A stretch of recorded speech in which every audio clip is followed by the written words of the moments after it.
د روسیې او ازبکستان مشران په تاشکند کې د خپل لیدنو په پای کې په یوه ګډه اعلامیه کې په افغانستان کې سوله او ټیکاو د منځنۍ اسیا او پوله سیمو په امنیت کې ګټوره بولي. ولادیمیر پوتین او شوکت میرزیایوف همداشان ویلي چې د افغانستان د سکالو په هواري کې خپل هڅې همغږي کړي.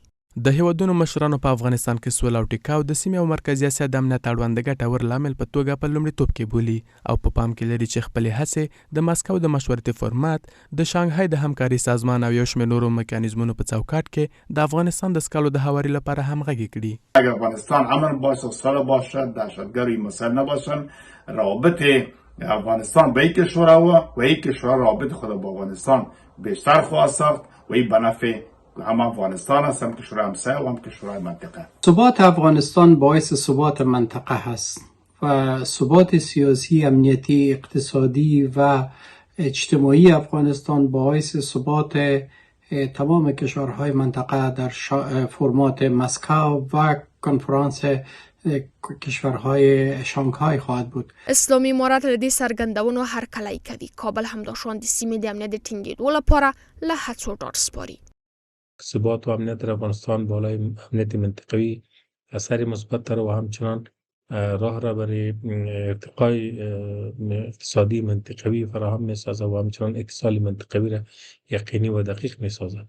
از اینکه اردو رئیس جمهور از امنیت در افغانستان و ثبات در کشور حمایت کردن قابل قدر است و امارات اسلامی افغانستان هم تلاش نهایی خود را می‌کند که تمام منطقه در امنیت باشه و تشویش‌هایی که وجود داره له دې سره مهاله د روسیې د بهرنیو چارو وزیر په خپلو ویناوو کې خبریالانو ته ویلي طالبان د مګړۍ په افغانستان کې رښتینی واک په لاس کې لري او روسیه خپل سفارت په افغانستان کې همداشان پرانیستی ده.